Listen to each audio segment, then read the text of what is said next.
On July 20th, 1969, millions of people tuned in to watch the historic moment Neil Armstrong took the first steps on the moon. Now, 50 years later, the celebrations are happening across the nation and right here in our area, honoring that monumental Apollo 11 mission. Joining us now is Andrew Parton from the Cradle of Aviation Museum and Education Center to talk about Moonfest, the 50th anniversary celebration, which is tomorrow, Saturday. Thank you so much for being here. Thanks for having us. I mean, could you think of a more perfect place, right? Talk about the history, first of all, relating the space program to Long Island. Well, Long Island probably played one of the most important roles in getting us to the moon, which was designing, engineering, and building all the lunar modules that took us to the moon from Apollo 11 through Apollo 17. So you had roughly 9,000 men and women at Grumman in Bethpage, Long Island, who worked tirelessly from 1962 through the end of the space program, the Apollo program, to make sure that the astronauts got to the moon and got back safely. What such pride as we look at this video here. We can never stop looking at this film. It was then, gee, part of Long Island's heart then went to the moon. Absolutely. I mean, they, if you talk to any of the folks that worked at Grumman during that period of time, the pride is very evident, because they felt that every job was extremely important, and they took great pride in doing that, even with the the problems that Apollo 13 had. They played a key role in the lunar module serving as a lifeboat.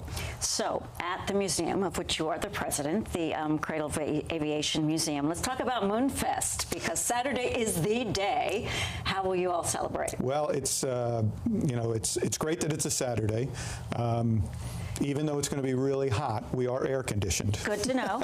So if you want to beat the heat, this will be the place to be. And we have a variety of activities planned. We have astronaut encounters with 3 space shuttle astronauts who grew up in the metropolitan area, so they will be there. We have moon buggy rides for kids where they have to pick up moon rocks along the way. And at 4:17 p.m., which is the exact time, Eastern Standard Time, that they landed on the moon, we have a 3rd scale model of the LEM, which we're going to lower from the ceiling of our museum, right in time. Goosebumps. The biggest thing we have is an actual lunar module. We have what would have been Apollo 19. So it is the only lunar module on display on Earth that was scheduled to go to the moon. Right there in Garden City. Right.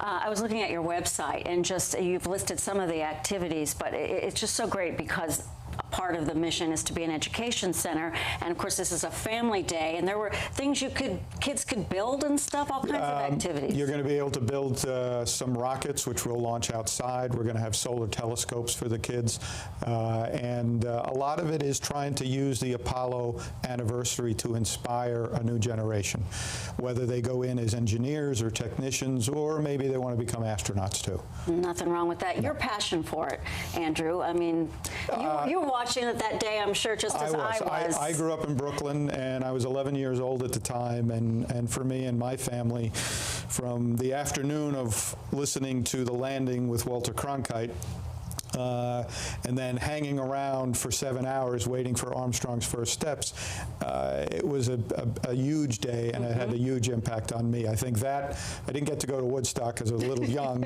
but that and the =69 Mets were probably made the year very magical. It was a very magical year for me.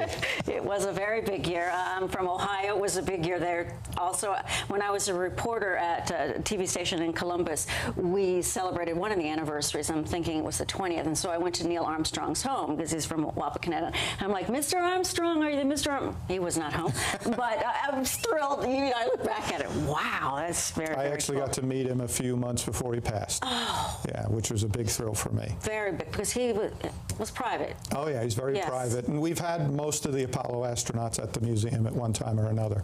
What a great place. Thank you so much. Again, Moonfest is tomorrow, Saturday, July 20th, from 9:30 a.m. to 5 p.m. at the Cradle of Aviation Museum in Garden City, New York.